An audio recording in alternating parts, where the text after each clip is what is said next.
There's a word in the Quran that gets thrown around to justify controlling behavior in marriage, Qawwam, that men are the Qawwam of women. But if we break down what it actually means, it has almost nothing to do with authority like people use it for. الرجال قوامون على النساء. The phrase Allah used in Surah Nisa is that men are qawwam over women. Men are qawwam over women. It's a very unusual word, the word qawwam. And that seems to be the foundation of how this unit is supposed to operate. And what men owe women and how women are to react to men is captured in this one phrase. Everything else, it's a long ayah, everything else that follows in this ayah is actually in the shade of this one statement. That means this one word is like the trunk of a tree, and everything else in the verse is a branch growing out of it. The problem here is that a lot of people skip the trunk. They hear, men are qawwam over women, decide that all it means is that men are the boss, and then read everything else in the verse from their already wrong understanding without ever checking what the word actually means first. That's backwards. If the whole verse depends on this one word, you have to fully understand the word before you decide what the verse is telling you to do. Otherwise, you're just making stuff up, and that's not what the Quran teaches us to do. الرجال قوامون على النساء. And that fundamental word, qawwam, and what does that mean for you and me? The word qawwam comes from the Arabic word qiyam, to stand.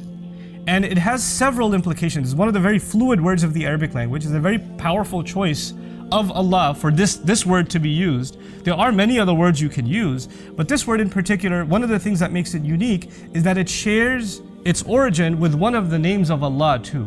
Allah's name in Ayat al-Kursi, Allahu la ilaha illa huwa al-hayyul qayyum. The word al-qayyum is actually from the same origin as the word qawwam. Now I highlight that for a reason. I highlight that because when Allah's name is being used, qayyum, then we have to understand that name fully in all of its meanings to appreciate the beauty of that name. And also that word itself becomes now sacred.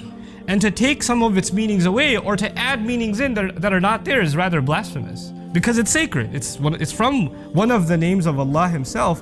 Derived from it is one of the names used for what we are supposed to emulate. Al-Qayyum is one of Allah's names, and it means the one who holds everything up non-stop, forever, without ever getting tired and without ever asking for a thank you.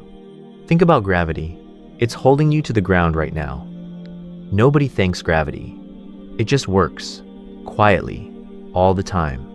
That's the picture behind this word. So, if qawwam comes from the same root as that name, it can't mean the boss who gets obeyed. It means something closer to the one who holds things together, even when credit has not been given. That's a completely different job than being in charge. Now, the first of them, naqidul julus. Qiyam means standing, like not sitting, but from it is implied activity, like someone who's constantly engaged in something. Someone who's never passive. Someone who, you know how there's autopilot or there's cruise control in your car, right? Or there's a machine that can, once you turn it on, it just runs on its own. It doesn't need to be constantly operated. That's not what we're talking about. We're talking about the exact opposite. Something that doesn't function until you actively involve yourself. You cannot just press the on button and let it go. And this is actually it's kind of funny, but the way they explain this in etymology is by means of an ancient poem. There's a slave, we used to have slavery back in the day. So the slave is about to be sold, and as he's about to be sold, he says, please don't buy me. And he says this statement, فَإِنِّي فَإِذَا جِعْتُ أَبْغَضْتُ قَوْمًا وَإِذَا شَبِعْتُ then he says, أَحْبَبْتُ نَوْمًا. He says, don't buy me, because if I'm hungry, I get really annoyed. I'm not active at all. I don't feel like doing anything. So you're not going to get any work out of me. Especially when I'm what? Hungry. And if I've eaten well, I just love sleeping. So, but when he says I'm hungry, I'm not active at all, he used the word qawman. And I'm suggesting here, what I'm trying to tell you here is the meanings of that word include someone who's constantly active. Now that's the first hint to myself and you about relationships. The slave telling his potential owner, don't buy me. If I'm hungry, I'm lazy. And if I'm full, I just want to sleep. If you flip it around, the actual meaning of qawwam is the opposite of what that slave is. It means always being actively present and engaged, not just when you feel like it. This relationship is not something that will carry itself. You'll have to actively maintain this relationship. There's something, the love between spouses is not something that just carries on. It has to be maintained and nurtured and flourished. It needs to be something that one needs to come back to. You cannot assume that it's there. It can dry up and it can fizzle away. The assumption that something has been forgiven or the feelings of hurt are gone. That assumption, the hurt doesn't go away on its own. You have to work on getting rid of it. You have to fix it. So there's an active role necessitated. You know, sometimes people are living under the same roof. They're not talking to each other for years. Or not any real conversation anyway. How was dinner? How was work? How was traffic? Okay, I'm just gonna watch TV now. And years go by and people actually haven't had any conversation. They haven't built any relationship at all. The only thing they share is a roof. That's all they share. That's not what men are supposed to do. And it's particularly difficult for men to be active in fostering a relationship because we're not much of a talker anyway. We like to just be passive. We like to just come home after a day of work, sit on a couch, put on the TV, or just get on our device and just, I don't want to talk. And she'll come and say, hey, so how's your day? What's going on? Tell me how you're feeling. Can we do this later? I don't feel like this right now. We're not the ones that initiate. We have to be the ones that initiate. That's the first implication. Al-Qiyam al-Azm. Qiyam also means commitment. That this is why in even Quran, وَلَمَّا قَامَ عَبْدُ اللَّهِ يَدْعُوهُ in Meccan Quran, it was so difficult to come and stand and pray at the Kaaba because you could get beat up. And so when someone made the commitment to pray, despite all of the challenges ahead of them, the word Qiyam was used for it. Similarly, the people of the cave were terrified to testify in front of the entire village because they're going to get slaughtered if they testify that there's one God when everybody else worships multiple gods. But إِذْ قَامُوا فَقَالُوا يعني إِذْ عَزَمُوا فَقَالُوا, as Mufassirun say, to make a commitment, to commit to something. Men have to commit to this relationship. He brings up people who kept praying even though they could get beaten up for it. That's the perfect example of commitment. Sticking with something even when it costs you. Now bring that down to size for marriage. Nobody's asking you to risk getting beaten up. But are you willing to stay in a hard conversation instead of walking away? Are you willing to say sorry first, even when you think you're only a little bit wrong? That's the small, everyday version of the same idea, showing up when it would be easier not to. Qiyam also means thabat, constancy. You have to, and from it actually comes the word Qawwam.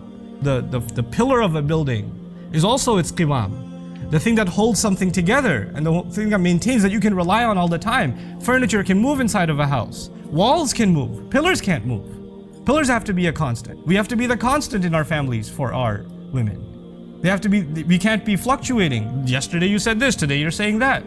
Yesterday you said this is okay, today it's not okay. You can't be fluctuating, you have to be constant. And that's one of the other implications of the word Qawwam. Men are supposed to be the pillar of a home.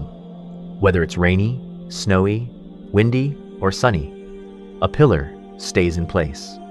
If you're nice on Monday and suddenly annoyed and distant on Thursday for no clear reason, that's not being a pillar, that's being furniture. When you're unpredictable like that, your spouse has to spend all this energy trying to figure out which version of you they're getting today. That's tiring for them, even if you don't mean to do it. And finally, one of my favorites, from it comes the word qima. Not the ones that they see eat, but qima is actually value, thamanu shay. That a man being qawwam is actually responsible for letting his spouse know how valuable she is. He gives her value. He appreciates her. He acknowledges her. He lets her know that she's beautiful. And a lot of men actually do the opposite. Let her know how fat she is, how ugly she is, how short she is, how dark she is, how freckled she is, or whatever. And they'll do that constantly, putting her down, demeaning her value. You know, or insulting her intelligence. God, you're such a horrible driver. You're so annoying. Why can't you just take the normal right turn like everybody else? You know, why are you in this lane? Why aren't you in that lane? Constantly putting her down in some way or the other. And a qawwam is someone who gives value instead of taking value away. Like if the woman feels, stupid when she's around her husband, when she feels ugly when she's around her husband, when she feels valueless when she's around her husband, then he's not being a qawwam to her. This is what we have to be, qawwam. So being qawwam means your job is to make her feel valuable, not to point out everything wrong with her, or everything she does wrong. A lot of guys make jokes about their wife's driving, cooking, or looks, and think it's harmless, because those are things men laugh among themselves about. so it doesn't feel like a big deal. But to women, it adds up. When you add up hundreds of little comments over months and years, it hurts. And usually, the husband making these comments isn't even keeping count, but she is. This word isn't just, don't be mean. It's actively make her feel valued. Staying quiet and neutral isn't enough. It's your job. You have to make her feel valued all the time. الرجال قوامون على النساء. Congratulations. That's the role Allah has given us. If you don't understand that, you feel like this ayah is about this absolute authority Allah has given us, and we get to do whatever we want with the women under our authority. The word qiyam has nothing to do with authority, first of all. It has to do, like I said, with being active and making sure that you constantly check yourself and make sure that the relationship remains healthy. Is commitment, is constancy. From it comes the word istiqama, which means fairness, even al-adl. One of the meanings of istiqama is adl, that they maintain fairness over it. One of my favorite meanings of it that I didn't even share with you is qum. From qiyam comes the word qum, which means al-qasd. Men are supposed to be not only there for their women in terms of caretaking and protection, they're supposed to give their women a sense of purpose and direction. They're actually supposed to, in a sense, even be mentors to their wives. Mentors to them, advisors to them. This is what you should do. Hey, let me help you fulfill this goal or that goal. How many times there are, especially in abusive family situations, there are women that used to have goals. I want to start an orphanage, I want to do this, I want to write a book, I want to do that, and they don't get to do any of it. Who is supposed to encourage them and open up that door for them and say, yeah, you should do it. I know you make a mean paratha, but you can also write a book. You should work on that. Who was supposed to encourage them and do that? That was supposed to be the husband. He was supposed to open that door.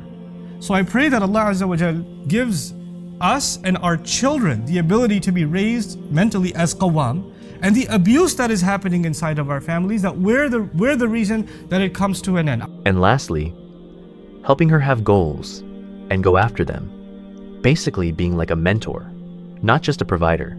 You see, paying the bills and keeping her safe are important, but she also needs you to be the pillar, to be committed as an excellent mentor and making her feel valued and important. Those are the things that makes you a qawwam. This video is for men to step up their game and be a true qawwam, not the version society has painted. And to the women, please, even if you want to correct your husband, to step up and be a true qawwam, please do so with mercy and compassion. Thank you for watching. See you in the next one.